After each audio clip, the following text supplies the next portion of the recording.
नमस्कार, स्वागत है आप सभी का एजुकेशन केयर 6 में और रुक करते हैं एक नई वैकेंसी अपडेट की तरफ। बिहार पब्लिक सर्विस कमीशन ने नया नोटिफिकेशन जारी कर दिया है और ये नया नोटिफिकेशन 32वीं जुडिशियल सर्विस कमीशन के तहत कॉम्पिटिटिव एग्जाम के लिए अपडेट किया गया है। कितनी वैकेंसी है इनके बारे में सारी जानकारी देंगे। इनफैक्ट अधिकारी वाला पद है तो यहाँ पे उम्र सीमा क्या होगी, चयन की प्रक्रिया क्या होगी, आवेदन कब से करना है और कब तक लास्ट डेट है, कौन कौन से छात्र इस पोस्ट को आवेदन कर सकते हैं। चलिए इन सब के बारे में सारी जानकारी ऑफिशियल देंगे, ऑफिशियल वेबसाइट से जाके। लेकिन एक बात और ध्यान में रखिएगा, जो लोग चैनल पे नए हैं प्लीज चैनल को सब्सक्राइब कीजिए लेटेस्ट जॉब अपडेट पाने के लिए। एजुकेशन की 86 का टेलीग्राम भी आप लोग ज्वाइन करके रखिएगा। टेलीग्राम से याद आया कि जो लोग बिहार की परीक्षाओं की तैयारी कर रहे हैं, आप हमारे वाईटी एजुकेशन के टेलीग्राम पे जुड़िए। वहां पे आपको फ्री क्यूजेस दिए जा रहे हैं, उन क्यूजेस के पीडीएफ दिए जा रहे हैं ताकि आप पढ़ के आए और उसका टेस्ट दें। तो वो तीनों टेस्ट आपके लिए इंपॉर्टेंट होता है, तो जरूर से जरूर आप उन सभी टेस्ट को दें। और यहाँ पे जितनी भी वैकेंसीज आ रही है उन सब का अपडेट टेलीग्राम पे भी आप पीडीएफ के साथ पा सकते हैं। तो चलिए शुरुआत करते हैं। आज का जो अपडेट है, ये अपडेट है दोस्तों 20 फरवरी को लेकर, और 20 फरवरी को यहाँ पे एक नहीं चार नोटिफिकेशन अपडेट किए गए। अगर मैं बात करूं बीपीएससी 68वीं को लेकर, तो यहाँ पे एक नोटिफिकेशन दिया गया है। इस नोटिफिकेशन में बोला जा रहा है कि आप सभी छात्र जो कि असेसमेंट के लिए आपको बोला गया था कि आप लोग यहाँ पे अपना स्कोर बताइए, उसमें कुछ सुधार करना चाहते हैं, मतलब कि गलती से आपने 110 डाल दिया, 120 डाल दिया, 95 डाल दिया, 100 डाल दिया, तो उसमें अगर कोई सुधार करना चाहते हैं तो ये आपको लिंक दिया गया है आपके अप्लाई ऑनलाइन वाले सेक्शन पे जाके। यहाँ से जाके जो है आप लोग क्या करेंगे तो सुधार कर सकते हैं। देखिए, तो अब यहाँ पे चलिए मैं जो नोटिफिकेशन आया है इस नई वैकेंसी के बारे में अपडेट करने जा रहा हूँ। ये अपडेट है दोस्तों 32वीं Bihar judicial service competitive exam को लेकर। 23 तारीख सॉरी माफ करेंगे 23वां नोटिफिकेशन है ये 2023 का। यहाँ पे तो ये अपडेट किया गया है। इंपॉर्टेंट नोटिस पढ़ते हैं पहले यहाँ पे क्या कहा गया है, उसके बाद डिटेल नोटिफिकेशन भी देखेंगे और उसके बारे में जानकारी भी देंगे आपको यहाँ पे। तो ये है इसका ऑफिशियल नोटिफिकेशन जो कि शॉर्ट डिटेल दिया गया है। कुल कितने पदों की वैकेंसी है, तो विज्ञापन संख्या 23/2023 को लेकर 32वीं बिहार न्यायिक सेवा प्रतियोगिता परीक्षा के आधार पर असैनिक न्यायाधीश यानी कि कनीय कोटि को लेकर यहाँ पर 155 पदों की, जो भविष्य में माननीय न्यायालय के न्यायाधीश के आलोक में घट भी सकती है और बढ़ भी सकती है, पर नियुक्ति हेतु यहाँ पे सुयोग्य उम्मीदवार को प्रपत्र में ऑनलाइन आवेदन की आमंत्रित किए जा रहे हैं। तो ये नया नोटिफिकेशन 32वीं बिहार न्यायिक सेवा प्रतियोगिता परीक्षा के तहत निकाली गई है। 155 पदों की कुल वैकेंसी है, इसको घटाया भी जा सकता है और बढ़ाया भी जा सकता है भाई।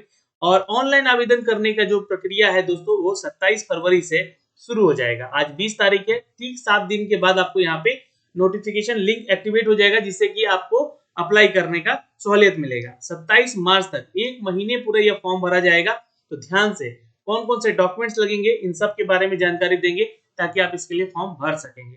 उपरोक्त विज्ञापन के अनुसार यहाँ पे जो भी जानकारी है आप इसके ऑफिशियल वेबसाइट पे देख सकते हैं। इसका ऑफिशियल नोटिफिकेशन डिटेल में भी अपडेट किया गया है। तो चलिए पहले भली भांति यहाँ पे समझते हैं इन परीक्षाओं को लेकर जो वैकेंसीज अपडेट की गई है। तो जैसा कि यहाँ पे आप देख पा रहे हैं कि कुल 155 पदों की यह वैकेंसी है, जो कि भविष्य में माननीय न्यायालय के न्यायाधीश के आलोक में घट भी सकती है। बढ़ने की बात नहीं कही गई है, घट सकती है। और विज्ञापन संख्या है 23/2023। तो ये एक इंपॉर्टेंट अपडेट आया है दोस्तों, अभी थोड़ी देर पहले अब इसका जारी किया गया है। और कुल पदों की संख्या 155 है। कैटेगरी वाइज सीट देख सकते हैं, जनरल में 61 सीट है, वहीं महिलाओं को 22 सीट रिजर्व किया गया है।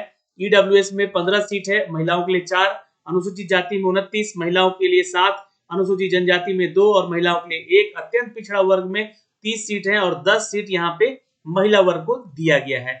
पिछड़ा वर्ग में अगर आए ओबीसी में तो 18 सीट है और ये 6 सीट जो है महिलाओं को यहाँ पे रिजर्व है। तो यहाँ पे अगर देखें तो 50 सीट इनमें से महिलाओं को रिजर्वेशन दिया गया है। बाकी 150 सीट जो है लगभग मान के चलेंगे यहाँ पे 155 सीट जो है टोटल कंप्लीट दिए गए हैं। अब यहाँ पे शैक्षणिक योग्यता की सबसे इंपॉर्टेंट बात होगी, क्योंकि छात्र पूछेंगे कि क्या हम भी आवेदन कर सकते हैं, तो नहीं, आप सभी छात्र आवेदन नहीं कर सकते हैं, क्योंकि यहाँ पे जिन्होंने बार काउंसिल ऑफ इंडिया नई दिल्ली के तहत यहाँ पे प्राप्त विश्वविद्यालय संस्थान से अपना विधि स्नातक अथवा समतुल्य परीक्षा उत्तीर्ण किया है, यानी कि विधि में यानी कि लॉ में आपने अगर अपना स्नातक किया है तो ही आप इधर आवेदन कर सकते हैं, जो कि नई दिल्ली द्वारा मान्यता प्राप्त है वो विश्वविद्यालय।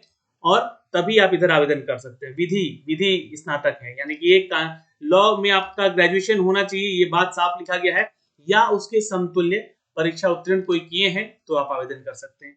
अब देखिए, शैक्षणिक योग्यता के लिए विभिन्न महाविद्यालयों, संस्थानों, विश्वविद्यालयों द्वारा निर्गत उपाधि के संबंध में उम्मीदवारों को महाविद्यालय संस्थान के प्राचार्य, प्रधान अथवा विश्वविद्यालय के समकक्ष प्राधिकार द्वारा हस्ताक्षरित कर यह प्रमाण पत्र देना आवश्यक होगा कि संबंधित शिक्षण सत्र में उक्त महाविद्यालय संस्थान विश्वविद्यालय को बार काउंसिल ऑफ इंडिया नई दिल्ली को से मान्यता यहाँ पे होनी चाहिए। तो उक्त प्रमाण पत्र के अभाव में आवेदन पत्र अस्वीकृत कर दिया जाएगा उसके बाद नहीं तो ये ध्यान रखिएगा। यहाँ पे आपको जो है वैकेंसी जो निकाला गया है इसको प्रभाव ये किसके अधीन है, तो यहाँ पे बार काउंसिल ऑफ इंडिया नई दिल्ली से ये प्राप्त है, जिनके पास वही आवेदन करेंगे, अन्यथा आपका प्रमाण पत्र यहाँ रद्द भी किया जा सकता है। उम्र सीमा की बात करें तो यहाँ पे 22 साल जो है न्यूनतम एज क्राइटेरिया होना चाहिए, और जो यहाँ पे कैटेगरी में आएंगे तो 40 साल से कम होना चाहिए, ध्यान रखिएगा। 22 कम से कम होना चाहिए, ध्यान रखिएगा। न्यायिक पदाधिकारियों की सेवानिवृत्ति जो है जो रिटायरमेंट होगी ये आयु 60 साल तक ही होगी, ये भी आप ध्यान रखिएगा। और ये 35 साल तक होना चाहिए, अधिकतम उम्र सीमा 35 कर दिया गया है, 2 साल और भी घटा दिया गया है यहाँ पर एज क्राइटेरिया को लेकर, ये ध्यान रखिएगा। जनरल कैटेगरी के छात्र यहाँ पे अब 35 साल तक ही यहाँ पे आप आवेदन कर सकेंगे। और यहाँ पे प्रथम पत्र यानी कि देखिए आपका जो एग्जाम पैटर्न है वो मैं आपको समझा दूं थोड़ा सा, कि यहाँ पे जो विभाग है इसके सुधार करते हुए यहाँ पे अधिसूचना जारी की है कि अभ्यर्थियों की संख्या अत्यधिक वृद्धि होने की स्थिति में प्रारंभिक परीक्षा का आयोजन किया जाएगा। ये पीटी एग्जाम का 2 प्रश्न पत्र होंगे यहाँ पे। ये प्रश्न पत्र है जो पहला आपका सामान्य अध्ययन का होगा और जो कि 100 मार्क्स का होगा, ये ऑब्जेक्टिव टाइप होगा। द्वितीय प्रश्न पत्र होगा वो कानून से यानी कि लॉ से रिलेटेड होगा, जो कि आपका पेपर से संबंधित होगा और ये 150 नंबर का होगा। आपको बता दें कि परीक्षा में वस्तुनिष्ठ प्रश्न नहीं पूछे जाएंगे, जो कि बहुविकल्पों के आधार पर होंगे, जिसमें कि एक सही उत्तर होगा। इस परीक्षा में ओएमआर के आधार पर आपकी परीक्षा ली जाएगी, इसकी जांच कंप्यूटर से आयोग कार्यालय में की जाएगी और उक्त दोनों प्रश्न पत्र जो है सूची में होगी। और लिखित परीक्षा में सामान्य अध्ययन, सामान्य विज्ञान और विधि से संबंधित प्रश्न पत्रों को दिया जाएगा। सामान्य ज्ञान, सामान्य विज्ञान और विधि के सामान्य यहाँ पे आपका मेंस में पेपर होगा, यानी जो द्वितीय पत्र होगा इसमें विधि के साथ साथ ये आपका भी सामान्य ज्ञान, सामान्य विज्ञान और विधि के विषय शामिल होंगे। जैसे कि सामान्य ज्ञान में समसामयिक घटना यानी कि जनरल नॉलेज और करंट अफेयर हो सकते हैं, और प्रारंभिक सामान्य ज्ञान में एलिमेंट्री जनरल साइंस से क्वेश्चन पूछे जा सकते हैं। साक्ष्य और प्रक्रिया विधि यानी कि लॉ से रिलेटेड क्वेश्चन आपसे पूछे जाएंगे। भारत के संविधान और प्रशासनिक विधियों के बारे में क्वेश्चन आपसे पूछे जा सकते हैं, यानी कि जो भी एडमिनिस्ट्रेटिव लॉ ऑफ इंडिया है। हिंदू विधि और मुस्लिम विधि के बारे में भी आपसे जानकारी पूछी जा सकती है। और संपत्ति जो अंतरण है यानी कि लॉ ऑफ ट्रांसफर प्रॉपर्टी है उससे रिलेटेड क्वेश्चन होगा, और प्रिंसिपल ऑफ इक्वलिटी से संबंधित क्वेश्चन हो सकते हैं। और यहाँ पे दोस्तों law of trust and the specific relief से रिलेटेड क्वेश्चन आपके एग्जाम में पूछे जाएंगे। और संविदा और अपकृतीय विधि को लेकर भी क्वेश्चन आप पूछे जा सकते हैं। और ये पेपर है आपका, ये सब में आपसे क्वेश्चन पूछे जाएंगे इन सभी सब्जेक्ट से। प्रारंभिक परीक्षा जो होगा ये सामान्य प्रशासन विभाग की अधिसूचना के आधार पर होगा, और सामान्य प्रशासन विभाग की ज्ञापन संख्या जो दी गई है, प्रारंभिक परीक्षा उपलब्ध रिक्तियों की संख्या जो है 10 गुना परिवर्तन करते हुए पात्र अभ्यर्थियों को चयन लिखित परीक्षा के लिए किया जाएगा। यानी कि जो वैकेंसी है 155 पदों की, यहाँ पे इन 155 पदों में 10 गुना छात्रों को मेंस के लिए बुलाया जाएगा। ये बातें यहाँ पे साफ साफ लिखी गई है, ध्यान रखिएगा। और वैसे क्वालिफिकेशन क्राइटेरिया जो है ना, मतलब क्वालिफाई करने को लेकर 45% आपका न्यूनतम अहर्ता है और 40% अदर कैटेगरी वालों के छात्रों के लिए। तो ये नहीं जानकारी रखिएगा, यहाँ पे आप रखिए कट ऑफ कैसे पार करें पीटी का, ताकि आपको मींस में बुलाया जा सके। मुख्य लिखित परीक्षा जो है सामान्य प्रशासन विभाग के तहत ही ली जाएगी। उच्च न्यायालय के यह अधिकार होगा कि आयोग की सहमति से लिखित परीक्षा हेतु किसी विषय का अहर्ता सभी विषयों की अहर्ता निर्धारित कर सके, ये आपको उच्च न्यायालय को अधिकार दिया गया है। महिला और अस्थि दिव्यांग जो है कैटेगरी के छात्र यहाँ पे या फिर आरक्षित श्रेणी में अभ्यर्थियों के लिए सामान्य वर्ग के प्रत्येक अभ्यर्थियों को प्रत्येक सिद्धांत विषय में 5% का कम न्यूनतम अहर्ता दिया जाएगा, यानी कि 5% का छूट मिल सकता है आपको महिलाओं को या दिव्यांग कोटि के छात्रों को, जो कि पासिंग का लिए होना चाहिए। सामान्य प्रशासन विभाग की तरफ से जो विज्ञापन है, यहाँ पे 5 गुना अधिक अवसर नहीं प्राप्त कर सकेंगे दिव्यांग कोटि के छात्र, है ना, उनको यहाँ पे 5 गुना ही छात्रों को सिलेक्ट किया जाएगा जितनी उनकी वैकेंसी है। चयन का आधार क्या है, यहाँ पे देखिएगा लिखित परीक्षा होगा आपका पहले तो, और ये लिखित परीक्षा आपका जो है लिखित परीक्षा होगा, मुख्य परीक्षा जो होगा, उसके बाद आपका इंटरव्यू होगा। पहले तो प्रीलिम्स होगा और फिर मेंस होगा, और फिर आपका जो है आपका इंटरव्यू होगा। तो जो मेंस एग्जाम है, ये तो मैंने आपको ऊपर जो है ये बताया, आपका ये सभी सब्जेक्ट से आपके पीटी में क्वेश्चन पूछे जाएंगे। लेकिन जो मेंस एग्जाम है ना, यहाँ पे आपको रिटन टेस्ट देना होगा, यहाँ पे ध्यान रखिएगा। जिसके कुछ विषय कोड यहाँ पे दिए गए हैं और ये उनका फुल मार्क्स दिया गया है ना। 150 नंबर का जनरल नॉलेज से क्वेश्चन होगा, करंट अफेयर से क्वेश्चन होगा, एलिमेंट्री जनरल साइंस से क्वेश्चन होगा 100 नंबर का। फिर आपका तीसरा पेपर होगा ये 100 नंबर का सामान्य हिंदी का, फिर इंग्लिश का भी 100 नंबर का होगा, और law of evidence and procedure के भी यहाँ पे 150 क्वेश्चन के पेपर होंगे। तो ये कुल मिला के यहाँ पे आपका पेपर होगा। सामान्य हिंदी और अंग्रेजी के लिए बोला जा रहा है कि न्यूनतम अर्हता 30% होगी, यानी कि जिसे कि प्राप्त करना होगा आपको, क्वालिफाई नेचर का है ना। यहाँ पे ये ध्यान रखिए, सामान्य हिंदी और सामान्य अंग्रेजी के प्राप्तांक मेधा सूची में नहीं जोड़े जाएंगे।